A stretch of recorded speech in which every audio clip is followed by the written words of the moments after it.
जो हमारे गणेश भगवान हैं वो आदि देव हैं। रामायण में उल्लेख आता है कि जब भगवान शंकर और माता पार्वती का पूजन होता है, जब उनका विवाह हो रहा होता है, तो सबसे पहले भगवान गणेश का भी पूजन हुआ था। क्योंकि ऐसा क्यों कहा गया, आप देखो, क्योंकि भगवान गणेश तो माता पार्वती और भगवान शंकर के पुत्र हैं, पर कैसे उनको हम कह रहे हैं कि उनका पूजन हुआ? वो इस कारण से हुआ क्योंकि ये आदि देव हैं। भगवान राम पहले भी थे, जब उन्होंने अवतार लिया उस समय भी थे, और आज भी साकेत धाम में वो लीला कर रहे हैं। ऐसे ही भगवान कृष्ण हैं, जब वो आए इस सृष्टि में तब भी वो थे, जब वो नहीं हैं तब भी वो गोलोक धाम में नित्य लीला कर रहे हैं।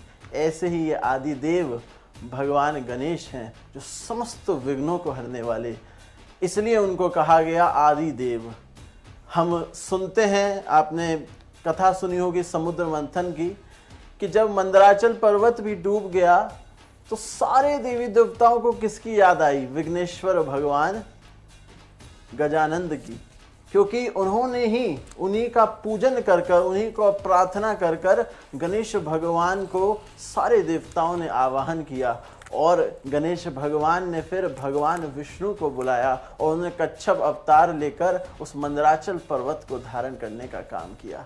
तो जो आपने प्रश्न पूछा था कि ये आदि हैं, इनका विसर्जन, इनका प्रकट होना, ये तो नित्य नित्य ऐसे ही चलता रहेगा, इसका कोई अंत नहीं हो सकता। बिल्कुल सही कहा आपने। अनादि देव हैं गणपति, और आज से नहीं, पूजा अनादि काल से, जब से सृष्टि है तब से भगवान गणपति की पूजन होती आ रही है। जब इस सृष्टि नहीं थी तो भी पूजन होता आ रहा है। अच्छा, मैं आपसे ये जानना चाहूंगी महाराज श्री कि गणपति का पूजन, आज की मैं बच्चों की बात करती हूँ, क्योंकि देखिए बाल गणेशा भी एक रूप है गणपति का, जो बच्चों में बहुत ज़्यादा, मैं कहती हूँ कि माना जाता है। लोग तो कहते हैं कि गणेशा हमारे फ्रेंड भी हैं, बच्चे कहते हैं।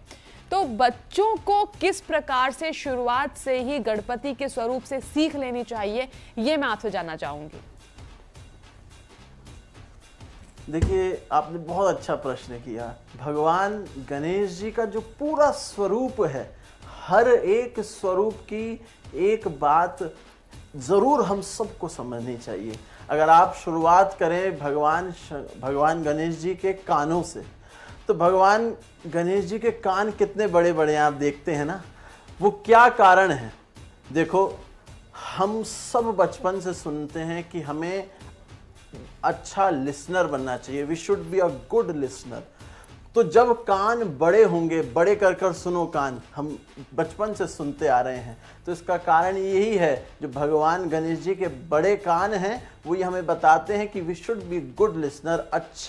अच्छी चीज़ों को हमें सुनना चाहिए, कथाओं को सुने, बच्चों को शुरुआत से आदत डालें कि कथा वो सुने, मंदिर वो जाएं, सत्संग में बैठें, भजन सुने। छोटी सी आयु में उन सबको ये बात बतानी चाहिए।